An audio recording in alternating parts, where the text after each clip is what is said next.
Hey, I'm Mel. And I'm Andres, and you're listening to Mixtape, your favorite Afro-Latin podcast. What she said.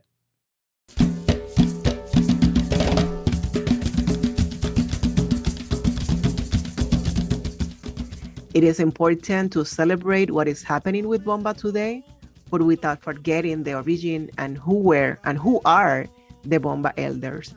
So while doing Bomba, I think it's crucial to embody the Black and Afro-Puerto Rican cultures in a more visible, consistent, and political way.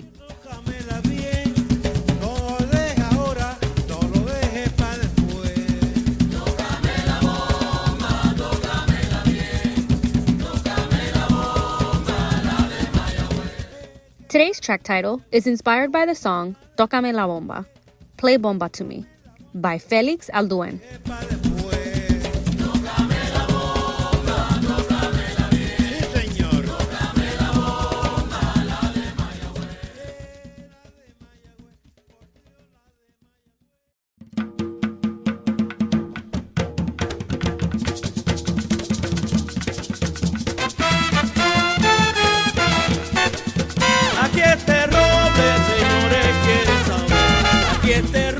Today we're listening to Aquí está el roble, Here's the Oak Tree by La Familia Cepeda.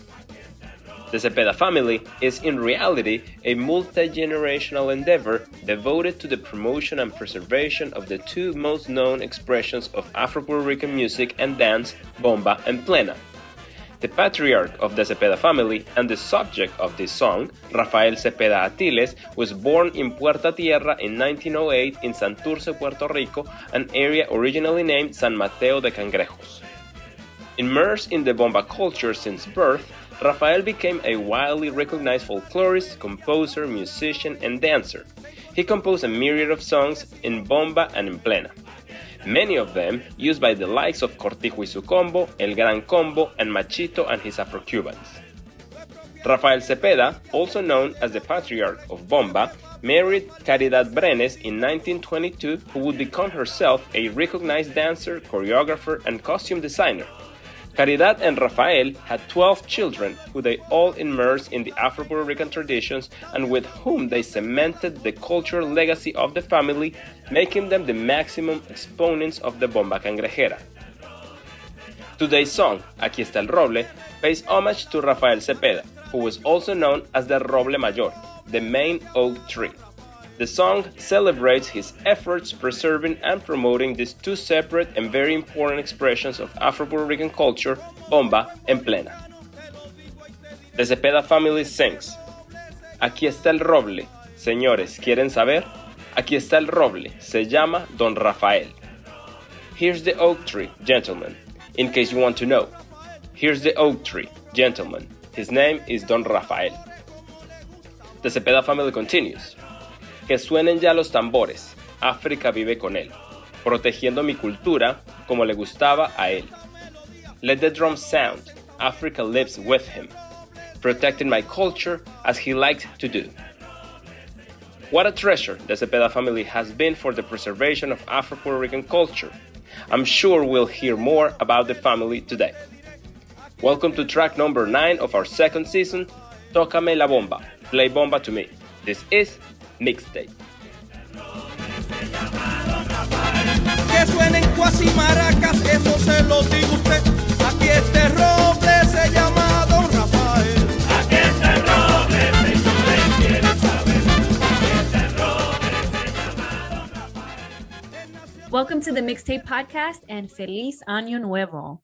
We are here with our first episode of 2023, and we are so grateful you have joined us for the continuation of our rhythm season.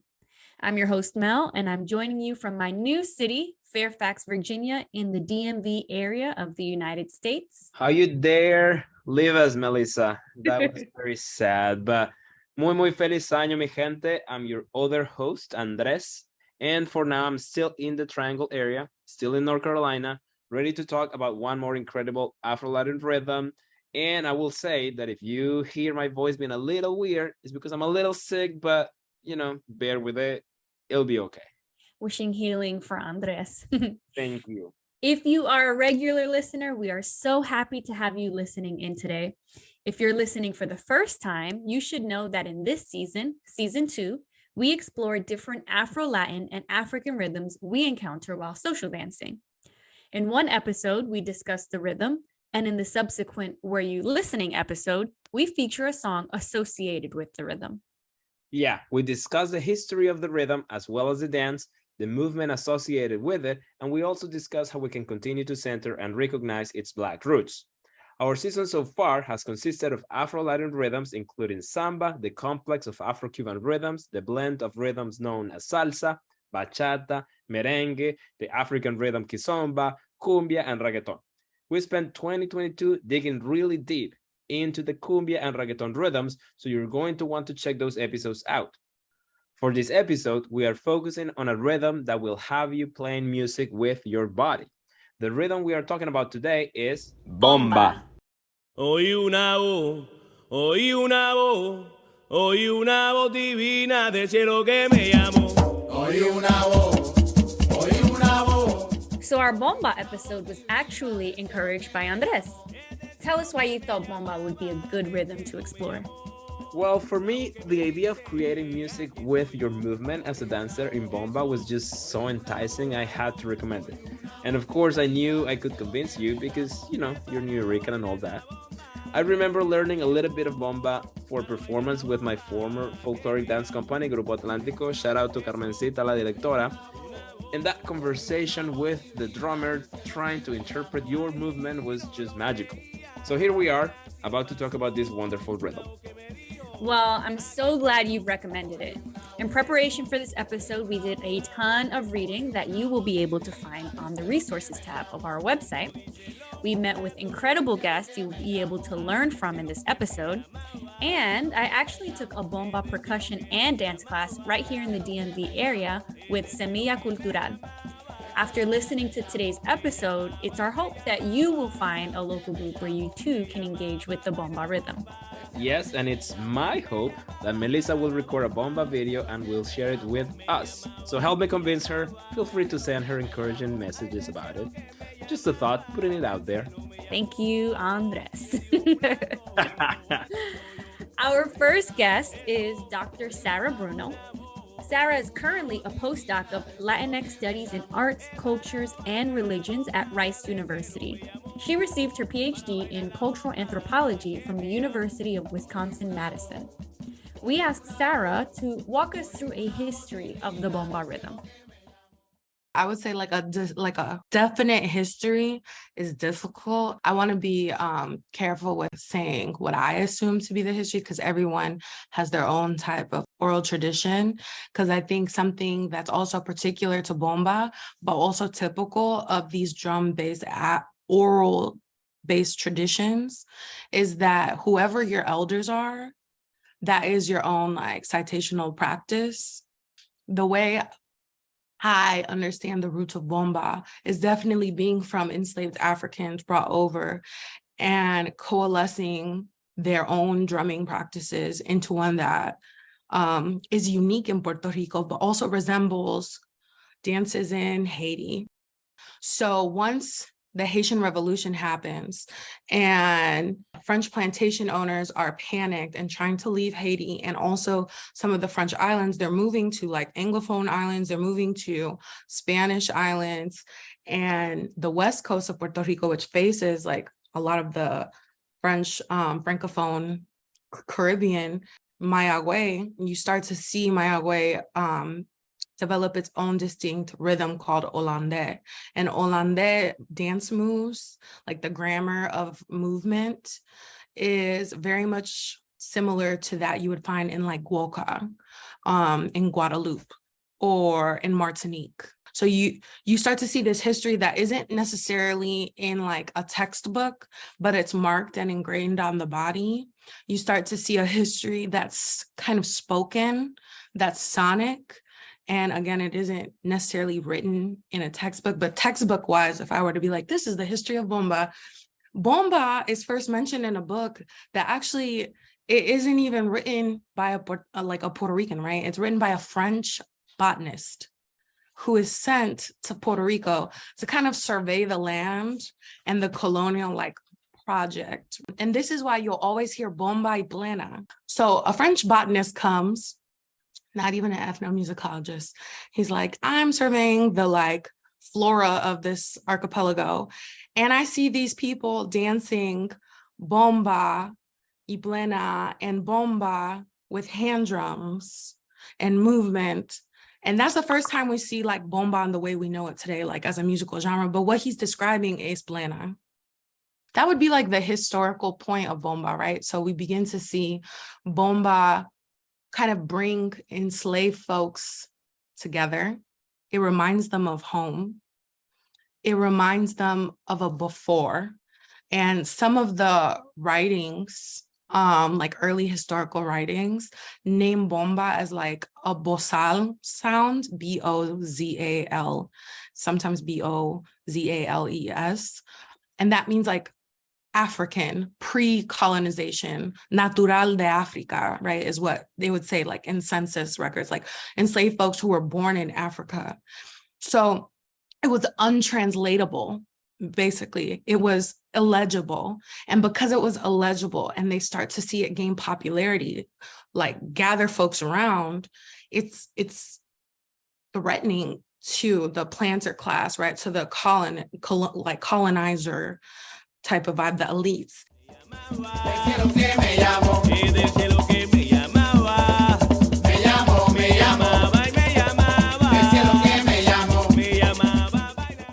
And so this continues, and folks are not only continuing to meet, but they're also starting to use bomba as a space to plot, to conspire, to plot out how to escape the plantation, how to burn down the plantation. So you begin to see that bomba is then linked to fugitivity, marronage, in the big marronage way, right? Not the petite marronage where we are feeling a sense of escape, but actual literal escape. And because of that, there's then an issued slave code where you can only dance bomba on Sundays. Because in Puerto Rico, unlike the United States, especially in the South, right, certain Southern states, there were no legislation that allowed for free Black people pre-emancipation. In Puerto Rico, there were free Black people, there were free people of color or Black descended people. And bomba becomes a space where these freed Black people and enslaved folks can gather all at once. So the colonial elites, they're trying to basically control that and be well, y'all can only meet on Sundays for this amount of time. And so that also holds power. And then even post-emancipation, when there's this beginning of a Black working class, right, still very much impoverished, trying to make life, the labor that they're getting paid for is they're not making many wages. You start to see laws in place about sound ordinances, still trying to control bomba. Folks getting citations for throwing parties in their marquesina without a permit. So then we begin to see more of what can resemble a contemporary policing of sound. And so I would say that's kind of a bomba history writ large. There's more about people, right? So specific bomberos, specific bomberas, but that's what I would say is the writ large.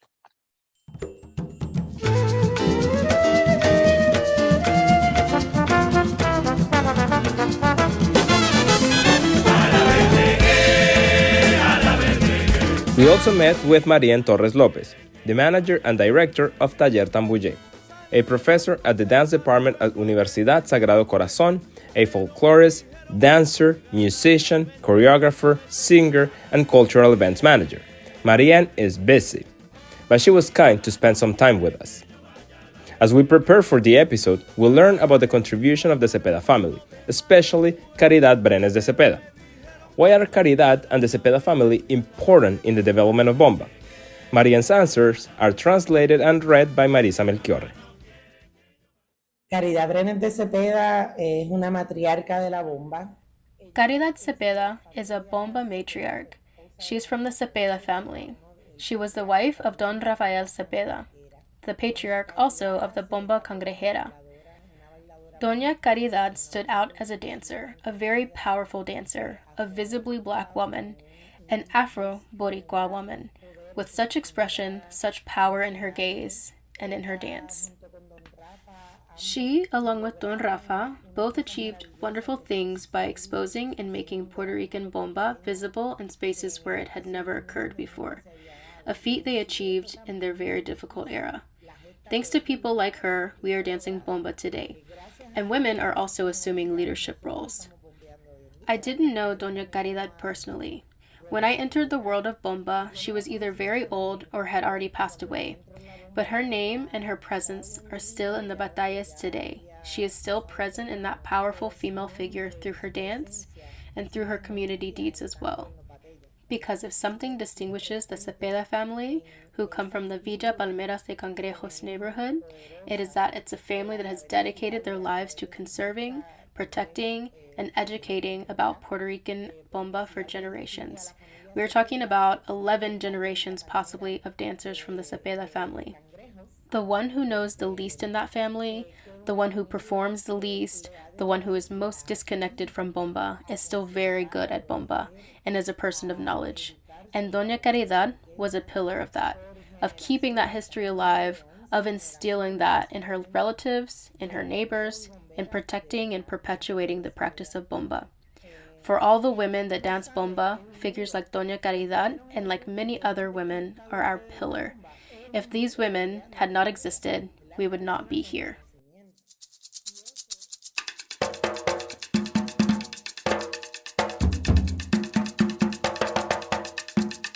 Bomba is an incredibly unique rhythm marked by its interaction between the drummer and the dancer in communicating greater meaning. We asked Marién to talk to us about the musical structure of bomba, including the instruments that are used. To practice bomba, we can train individually, which is important to improve the level of performance. But bomba is a collective practice. I can't do bomba if I don't have a collective to dance bomba with. There are different roles assigned that we can rotate between. That's the beautiful thing about performing bomba in current times, where bomberos and bomberas, that is, men and women bomba dancers, are training in all performance roles. I am no longer only a dancer, I'm a player, I'm a singer, I'm a composer, I'm a manager. And just like me, there are many people that are doing the work. So when we are going to dance bomba, there has to be a group of people, a corillo. And in that group, there is the one who plays the maraca. In Puerto Rican bomba, a single maraca is used, which is made from calabash tree. The maraca is carried by the one who sings, the main singer. And with the maraca, the beat of the rhythm that will be played is dictated. All the other instrumentalists have to be on the lookout for that call, which is a sound. Everything in bomba deals with calls and responses. I mean, we organize ourselves with signals, many of them unspoken, the large majority unspoken. Precisely because this style developed during slavery, where one couldn't speak freely, but we could still communicate with the master around, and the master would not understand anything. We create the mechanisms for that. That's already amazing. So the beat is dictated by the maraca. The maraca can also indicate which rhythm we are going to play. Keeping in mind that bomba has about 30 different rhythms that respond to different regions of Puerto Rico and different expressions and feelings. So once the maraca starts, the main singer does a call. Normally in a bomba song with the regular format, because there are exceptions, the same call is going to be the chorus that the rest of the people are going to respond with. And everyone responds. Nobody is a spectator. If you're standing in a batey, it's to do something, at minimum to do the chorus. That same call is answered with the chorus, and from there on, it's already established the dynamic verse, chorus, verse, chorus. In the verse, the singer can improvise about the theme of the song if the chorus already carries a story or suggests a story. Or the singer can improvise about what is happening in that moment in the batey. And they can be remembering or telling an anecdote about something that happened. And then, once the chorus-verse-chorus dynamic is established, in the minor percussion, we also have the quas. These are wooden sticks. Historically, they were struck on the drum's wood. Currently, they are struck on a tiny drum that we put on a stand as to not be kneeling during a set of bomba that lasts for hours. These smaller drums are created for convenience, but the instrument is the sticks, which is what they call quas. If the little drum of the quas is not there will always be wood in the drums to strike with the sticks. The quas have a constant rhythm, just like the maraca. Once the chorus and the verse are established, the repetitive chorus, the quas accompany and support the constant rhythm, which does not change, the bass. Going to the major percussion, for the bomba to be established, there must be at least 2 drums, because there are 2 types of drums. The first one is the buleador. The buleador is a drum that has the lowest tuning and that, like the quas, the maraca, and the chorus, will keep the constant rhythm. That does not change. That is the bass where the primo, the other bomba drum, which has the sharpest tuning, and the one that rings out, is the lead drum, the principal drum. The primo can also be called a subidor. It is above the rhythmic bass. It is more pronounced because it is higher pitched, with a slightly drier vibration than the buleador, which has a vibration that is present for a long time. The primo is the drum that here we call the drum that speaks, that plays fast. It improvises percussion patterns over the bass, still listening to the song, because this is not each one for themselves. This is a team effort. And it responds to the intensities of the singer and their improvisation. It reaffirms or softens what the singer is saying with the sound. There is a whole communication of sounds, of vibrations going on there, and the extremely important element, obviously, the dance. No me va a doler, no me da pena, las flores del campo crecen donde ella quiera. To learn more about rhythms within bomba and how these rhythms guide how bomba is danced, we spoke with Mar Cruz. Mar has been a bomba dancer and practitioner for over 11 years. She dances with her sister Maria with the group Parranderos de Loíza and their own group Bomba Yemaya. You may recognize Mar on the Instagram page Se Baila Bomba. We asked Mar to describe to us how bomba is danced. Pues mira, en bomba, normally we dance one at a time, but we could enter in bomba like in the space that is called debate, this the space right in front of the drummers. In that space, we can enter alone, but we can enter too like in pairs, like we can enter with a partner. But when we do that, we do a paseo together, and then after that, the male does like a little turn to the women. Then the women starts dancing, and once she finishes the dancing, she goes again. She comes back to the male. The male does a little bit of paseo again, and then he starts dancing. Then he finished the dancing. You know, they escort themselves together. But normally, it's one at a time. You know, and still it's one at a time. When they do that, there's always one at a time. Why? Because in bomba, there's one drum that is called primo or subidor, that this drum is going to follow every step that the dancer make. It's different from like salsa and merengue and bachata, that you need to hear the music so you can catch the rhythm and then, you know, seguir con los pasos. Here in bomba, you do the music, you know, with your entire body. With the piquetes. The piquetes is the word that we give to the steps, right? But yeah, it has to be always one at a time. Back in the day, when they were gathering inside of debate, there will be multiple people, but the one that was closest to the drummer, was the one that the drummer will follow. That's the thing that you normally would see on the South Side. Like now, like the dancing in the South Side, it was very different. And it was very old. We're lucky enough to have still, you know, cultural friends and partners maintaining that tradition.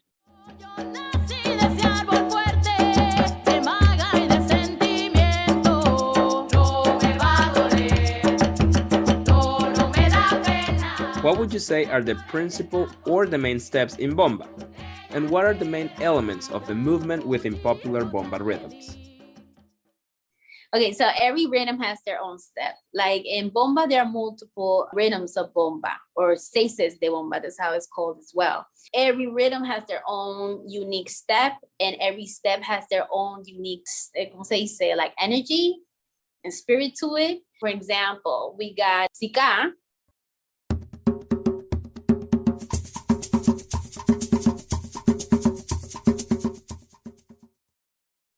We got the step that you're just like almost like walking, ta ta ta ta ta ta ta ta ta ta ta ta ta, almost like you're marching. And whenever the dancer or dancing is doing this, right, what they're doing is what is called el adorno. El adorno is the basic step of the rhythm that they're playing. So whenever for example, I'm in the bomba show, right, and they're the drummers. The dancer normally is going to be standing on the side of the drummers. Let's say the drummers are sitting down like in a straight line or maybe in a semicircle way. The dancer will be standing on the side and doing the basic step of the rhythm that they're playing. Let's say in this case, they're playing sika. The dancer will start doing the sika, and the way that they will do it is in a very like rigid way. They would stand up very straight, a lot of skirt movement. That's like the style of the sika. Like if we go to, let's say, another rhythm, let's mention kwembe.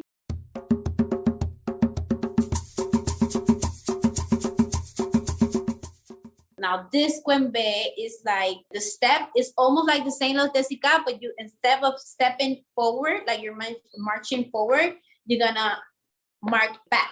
Ta taka taka taka pa, taka taka taka pa, taka taka taka pa. You're gonna step back, right? In this step, the dancer, whether it's a male or a female, the way that they're going to dance is in a more flirtatious way, because that's like the energy that it has in kwembe. For example, like back in the day, in kwembe, the elders say that whenever a drummer wanted to like como que ser coqueto with a dancer that was a woman, he would play the kwembe so she could be, very flirty with him, when she was dancing. So whenever we're dancing kwembe, you see a dancer, you will see her moving a lot of hips, ¿verdad? Maybe smiling on the side and like that, and a little bit playful. Like it's like that sort of energy.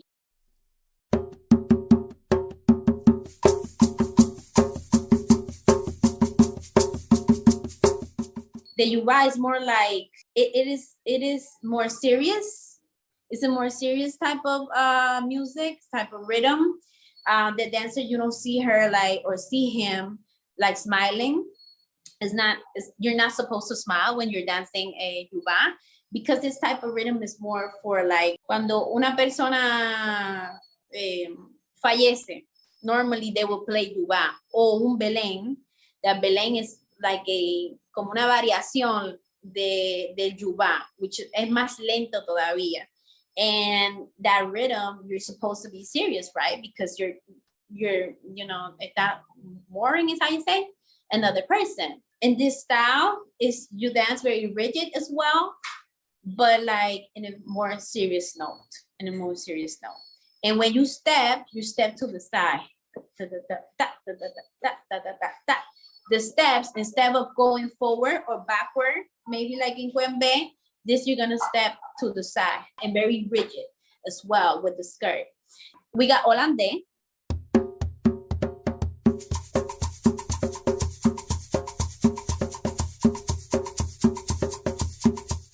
Holandés is now this rhythm is very very happy. This rhythm comes from from the south side, from Mayagüez. Now in this rhythm, you will see the dancer will start like jumping a lot because it's very similar to plena. I don't know if you guys have ever heard plena before. Like plena is very joyful, right? But the same with holandés. So in holandés, the dancer will step forward, almost like jumping. They will play with the skirt. But if you see dancers from Mayagüez, you will see them doing another variation of the step, which is a little bit difficult for some people.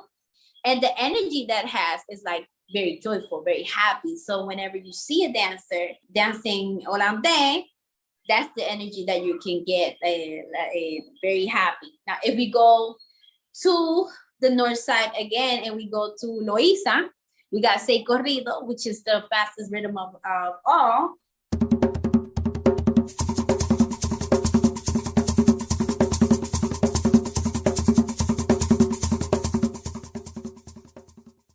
Now that rhythm is very, very fast. So the energy is like, it has that African root to it, right? So whenever we're doing the basic step of Say Corrido, we're going to do it fast. We're going to do what is called the marullo. The marullo is this, just putting our hands like this, imitating like the waves, sort of like that, right? Like the waves, like el marullo, como lo que se hacen en la playa, el marullito, just like that, right? So we're pulling that energy from Mother Nature, right? And we're doing it like this, and it's very, we do it very fast, sometimes holding the skirt, but sometimes we don't hold the skirt because in Loíza, it's cultural to dance without a skirt. The women actually imitate the movement of the skirt with their hands the majority of the time. And they have like a mixture of male steps and women's steps because they're not dancing normally with the skirt. Like if you see people for Loíza with the skirt, well, basically, normally it's like they are doing like a show or something like that. But if you go to real bate in Loíza, you will see people very different. The dynamic is totally different. The energy is totally different. The energy is very fast. It's like very joyful, but very precise. It's pretty fun. Tambuyé toca la bomba. Tambuyé, tambuyé. También repica los cuas. Tambuyé, tambuyé. While speaking to Marién, she eloquently described the essence of the interaction between the primo drummer and the dancer as they communicate meaning.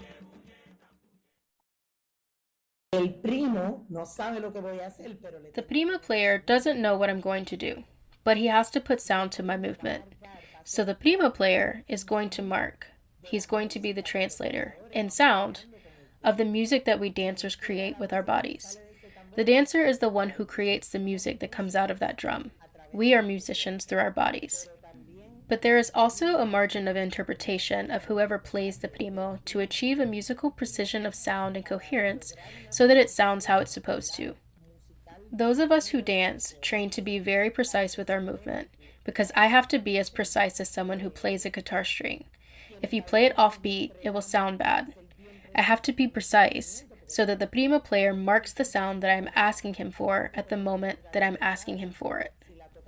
And there, a communication is created. Whoever touches the primo is trained to predict. We are not guessing. Every movement has a preparation. For example, if I do a shoulder roll, I raise my shoulders so when they go down, there's a sound.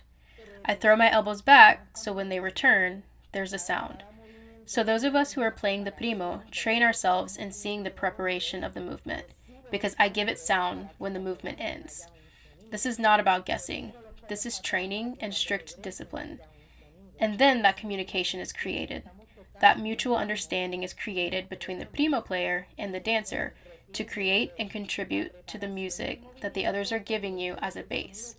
You contribute in the leading role of what is spoken.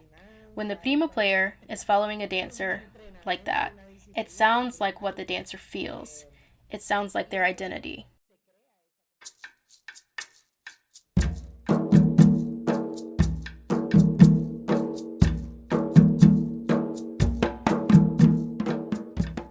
Hey, I'm Mel, one of the hosts of the Mixtape Podcast. I just wanted to take a minute to remind you that the Mixtape Podcast takes an anti-racist approach to center the contribution of Black people and culture across the Latin American diaspora through dance and music. Follow us on Instagram at mixtape.podcast and click our link tree in the bio to learn more. Don't forget, you can find all our episodes on podcast streaming platforms like Spotify and Apple Podcasts, as well as on our website, tarheels.live/mixtapepodcast. All right, back to the bomberas.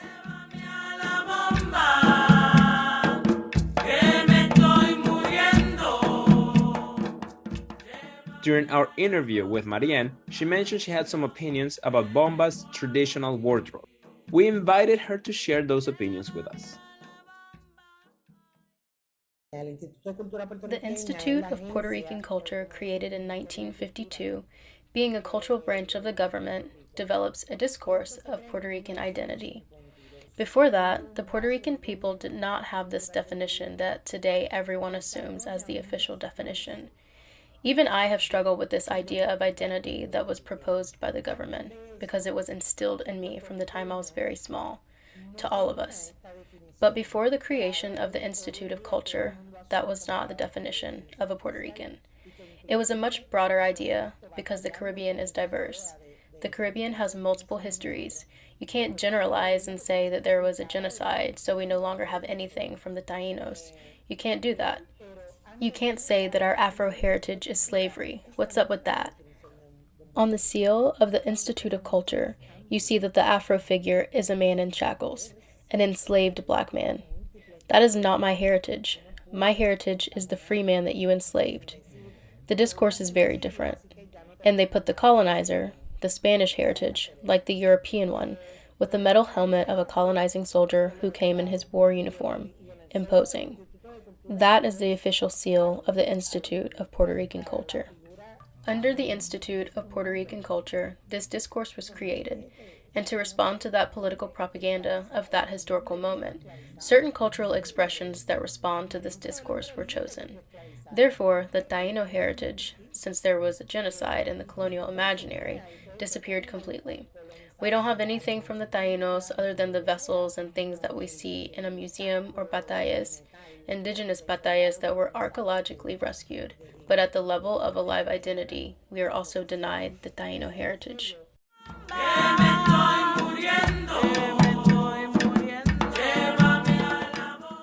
So, for Afro heritage, they chose the Cepeda family, which is a family that was already executing Bomba, which was already a cultural institution in the town.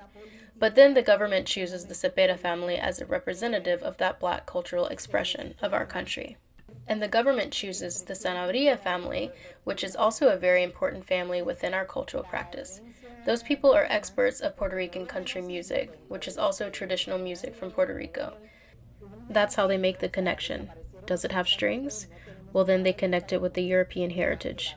And so there you have it, the non-existent indigenous, the Afro through the Cepeda family, and the European heritage through the Sanabria family.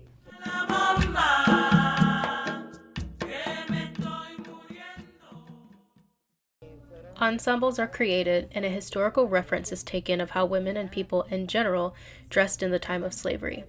And then, in the Puerto Rican plena, which is a post-abolition genre, which is barely from the last century, from the century in which I was born, they locate the Puerto Rican plena chronologically and create a wardrobe for it with a knee-length skirt. But in those times, the skirts were stylized to the knee as a general fashion. Even more so in colonial times, women wore skirts. They couldn't wear pants. And those skirts were ankle-length. Then those costumes were implemented. I agree with that. What I do not agree with is the detail of the costumes.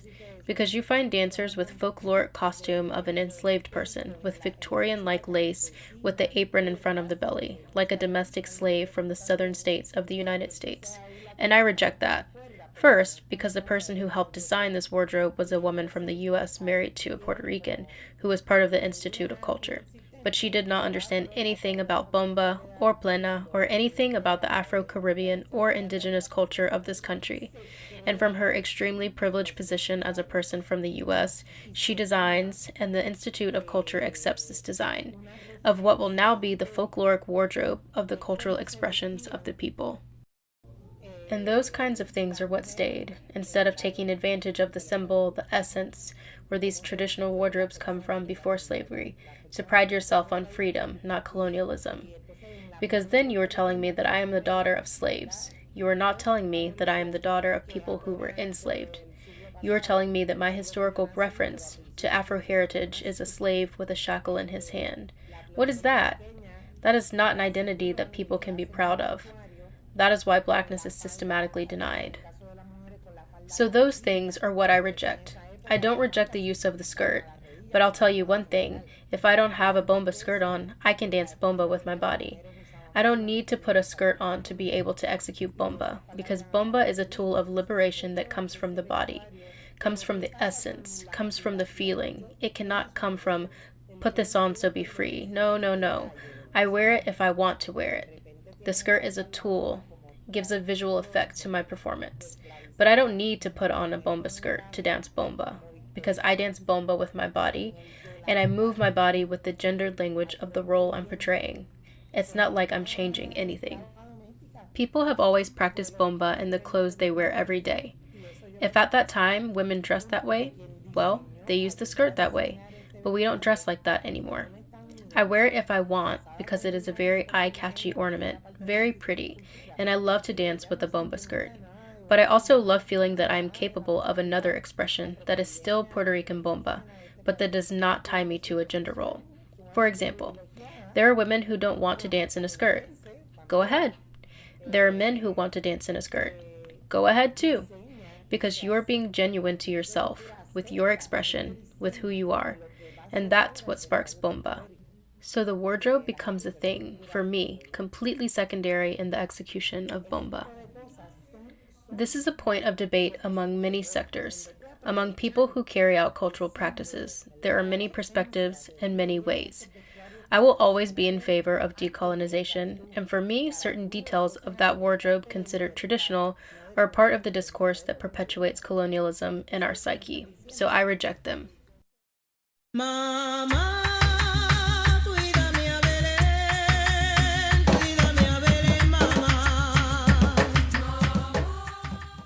In her 2015 article, The New Puerto Rican Bomba Movement, researcher Dr. Bárbara Abadía-Rexach mentions that bomba was a, quote, medium of liberation for Black human beings when facing the white exploiter or colonizer, end quote. We asked Sarah, what can you tell us about bomba dance and music as a medium of liberation? I think so many other things are tied up to liberation. So like, how can it be this platform where like you feel free? I think is up to the individual and how spiritually attuned they are when they enter the bate. Because for me, the bate is a place that doesn't really exist in a fixed space or time. So it makes it easier to kind of transcend like what's around you. It's a mode of world building. So in that sense, right, it's liberating, but in a more practical, anchored approach. When you are a part of a community, especially one that lives in diaspora, right, that by nature has to contend with the tensions of being separated, you then don't have to rely on the government to aid you. Then the bate isn't just the folks that are around you in the moment where the rhythm is playing, but long after the drums stop playing, you are then still connected. So when things are going wrong, which happened in the 2019 earthquakes, right? Folks had just learned after Hurricane Maria that they couldn't trust local and national government to provide the aid to Puerto Rico that they needed to actually have. In fact, right before the 2019 earthquakes, a few months prior, folks had just, like it was all over the news in Puerto Rico that there were buildings with expired supplies because the government never passed it out. So because of that, when the earthquakes happen, folks are sending supplies directly to bomberas on the island who are then driving them around and then taking them where they're needed. So you begin to see this type of refusal, kind of just a refusal to believe the lies, to be honest, and this already in place choreography of mutual aid that is then baked into bomba.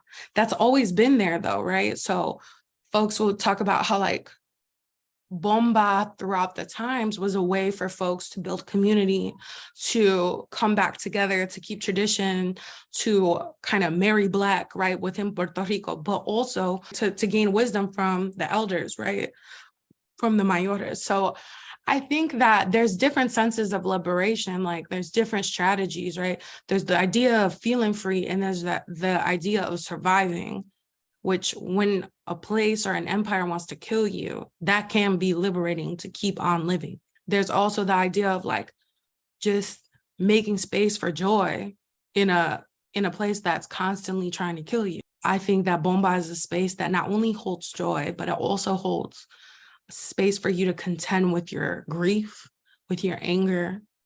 And that's equally as important, to acknowledge that and release that.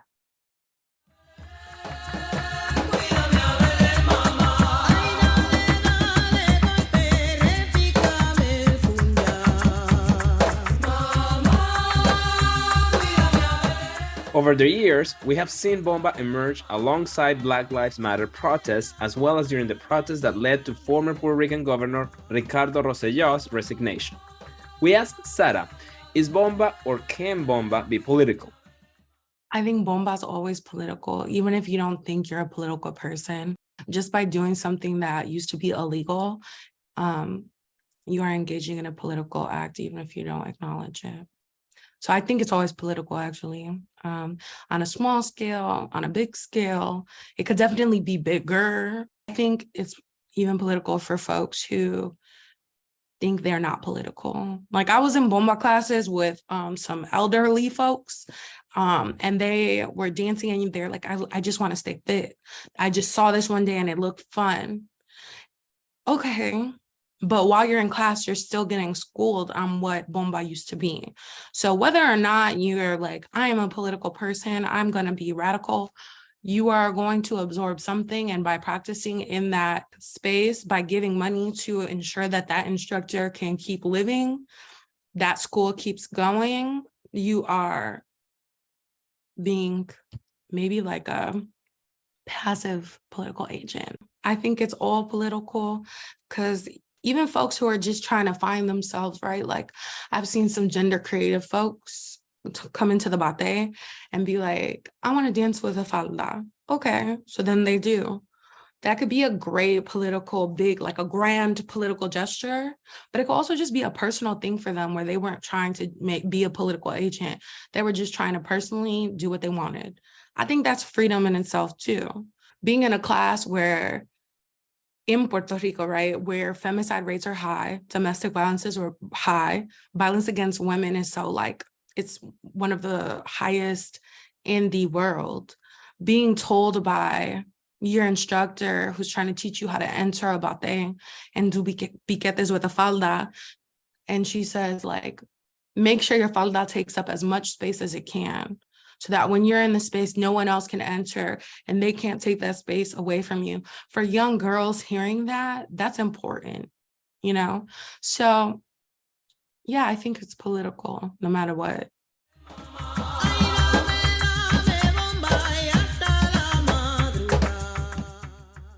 We also had our last guest, Dr. Bárbara Abadía-Rexach, talk to us about whether she believes Bomba is or can be political. Bárbara is an assistant professor of Afrolatinidades at San Francisco State University and a prominent researcher of Bomba. If you're researching Bomba, you will come across her name. Here's what she had to say. Bomba is political because it is a music that was not supposed to exist. Bomba is rebellion, community, knowledge, survival, healing, all the things that the enslavement system was trying to destroy. Throughout the history of Bomba, we can see that Bomba is political. It was not only in the past, nor nowadays when people use Bomba to protest against anti-Black racism, sexism, and colonialism, and to break gender roles. The history of Bomba is the history of a political movement fighting against injustices. Marimbambe, la hacienda es mía y la mando yo. Marimbambe, marimbambe. In 2016, Bárbara described Bomba as a marginalized rhythm. We asked Bárbara and Sarah, do we still consider Bomba to be a marginalized rhythm today in 2023? Today, the presence of Bomba on the archipelago and in the Puerto Rican diasporas is huge. However, if you compare Bomba to other rhythms not associated with Blackness or musical genres in which you can observe how the rhetoric of mestizaje or how colorism works or the denial of racism still present, I can say that Bomba is still a marginalized rhythm? I think it is marginalized, especially in the concept of like Puerto Rican music. When I was living in Puerto Rico, when I was there for research, they were saying that they had never danced bomba. They saw it on like Dia de Cultura days, right? Like only once a year in school when someone comes and does a presentation on culture. Not unless you're seeking it out, that you're finding it. And if you are, most times you're not getting this like oral tradition unless you're doing the extra work, which is why I like value spaces like even in Chicago, La Escuelita de Bombear de Corazón, which I'm a part of, and especially Taller Tambuyé too, is like they tell their students like, do bomba outside of class. Like come to these events, post flyers to these other events happening so that like you become a part of not only like that school, but also like the culture of bomba, the community of bomba, right? And so it's kind of like they're modeling how to live a life where bomba is a part of it actively. And I don't think that is common at all. Because if it was, there wouldn't be this misconception of bomba y plena, right? That's all over. There wouldn't be this, there would be more than one book, which is Bárbara Abadía-Rexach's one book about bomba in full. So I do agree with her. It is a marginalized rhythm. I think that social media is making it more visible, but like, is visibility the same as a knowing? I don't think so, which could be problematic. And I know that it annoys some people because you could tell I know from like interviewing folks, like they'll be like, oh, people go on YouTube and they see these piquetes and then they try to do them in real life. And you could tell that no one's ever taught them how to like enter an actual bate. And like, so you start to see this contention of folks who are like trying to learn from YouTube instead of like trying to become accountable to an elder. But it's still marginal, I would say, for sure. I think it's becoming more visible, but it still has a lot of room for folks to take up that work. Yo soy quien mando esta caña, yo mismo el patrón bombón. Our conversation with Marién led us to ask about the institutionalization of bomba. We've seen that in Cuba, after the revolution in 1959, the state institutionalizes a considerable part of Afro-Cuban culture, and this creates sort of a boom for this culture, having the economic and institutional support of the government. And you see that they start teaching Afro-Cuban culture rigorously in universities, especially the dances and the music. But as we learned throughout our conversation with Marién, that level of formality in the teaching of bomba, and perhaps Afro-Boricua culture in general, is emerging not as much from a governmental institutionalization, but instead it's emerging from the people. We asked Marién to say more about this.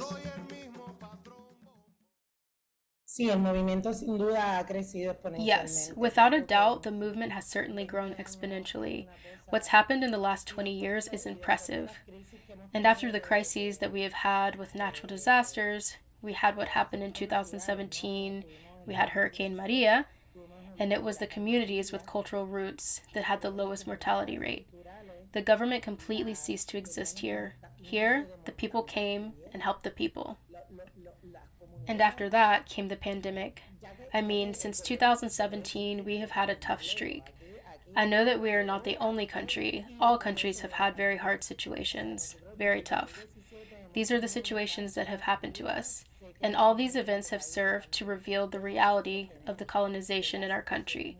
The people who doubted that we lived in a colony now affirm it, because they experienced firsthand what it's like to be abandoned by a government that does not care about you, because we are a little golden goose that generates foreign capital that does not stay here. We do not get to enjoy that capital. We produce, we work, and all that goes to the United States. It does not stay in our country. What remains in our country? What we produce ourselves. For me, and I say this from a very personal position, I did not open a school because I wanted to be a cultural manager since I was little.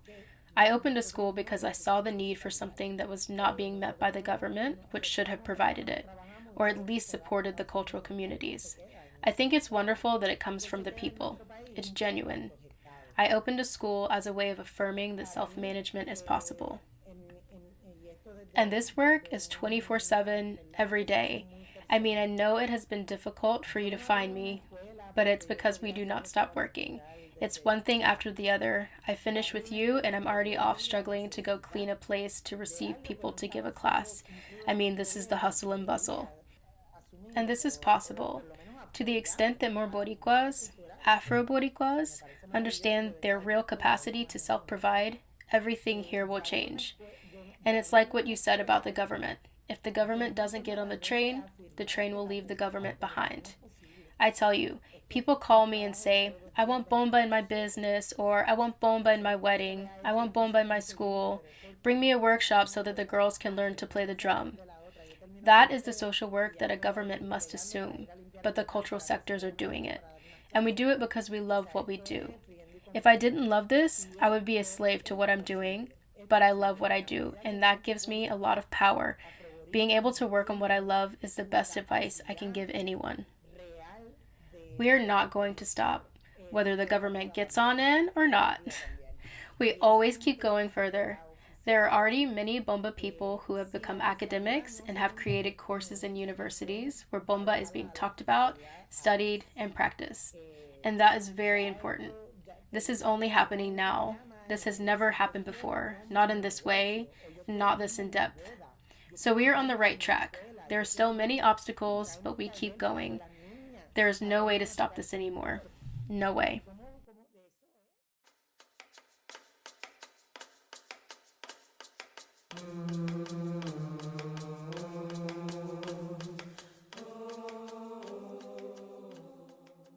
Finally, we asked Bárbara, how do we see Bomba as a tool for embodying Black culture?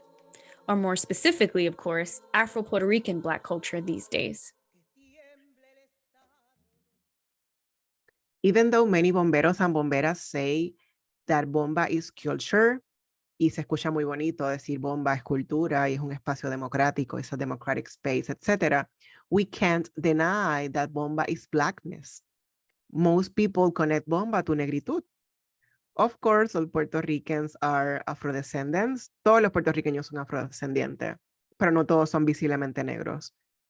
Not all are visible Blacks. I wish all people doing Bomba don't forget that and don't let Black bomberos, bomberas, and bomberes behind. It is important to celebrate what is happening with Bomba today, but without forgetting the origin and who were and who are the Bomba elders.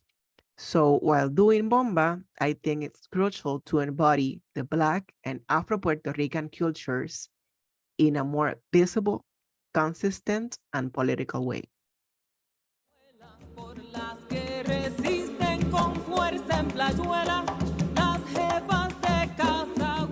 This rhythm has been special for me to explore.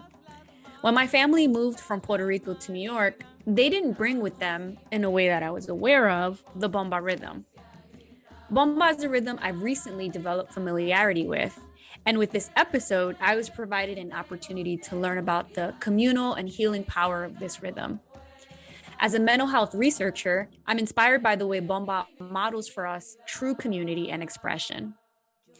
Thank you so much to our guests for imparting rich knowledge about this rhythm. And thank you to Andres for recommending we explore this rhythm. You are most welcome, my newly baptized bombera. I think my favorite part of this Bomba journey we just went through was to learn about how Bomba was, and very importantly, continues to be a tool of liberation and freedom for many people, and how there are a number of people pushing the boundaries of the traditional to allow for other voices to be heard. And of course, I love the fact that there are all women Bomba companies and that there are barrileras representing the richness that women bring to drumming. I think that is just fantastic. Muchas gracias a nuestras invitadas por compartir su conocimiento con nosotros también. There are so many events in the DMV area over the next few months with the group Semilla Cultural, as well as Taller Tambuyé in Puerto Rico. Look out for Instagram stories from us about opportunities to learn more about Bomba in your area. Y antes de despedirnos, let me give a special shout out to Marisa Melchiorre, who translated and provided the voiceover for Marién Torres. Marisa, muchas gracias. Thanks for listening. This is Mixtape. Las comunitarias de Villa Sin Miedo, Culebra y Vieques que no comen cuento. Cantamos sin miedo, pedimos justicia, gritamos por cada... Thanks for listening to today's episode. To listen to the songs featured in this episode and songs featured in other episodes, check out the Season 2 playlist, which can be found at our website, tarheels.live/mixtapepodcast. Be sure to follow us on Instagram and Facebook at mixtape.podcast, as well as Twitter and YouTube, which are easily accessed through our website. Make sure you hit that subscribe button and turn on notifications for all our new episodes. Have any suggestions, questions, or comments? Email us at themixtapepodcast@gmail.com. You can also send audio clips of reflections to the content to be featured on our episode. This episode is sponsored in part by the Orange County Arts Commission. Thanks for listening. This is Mixtape.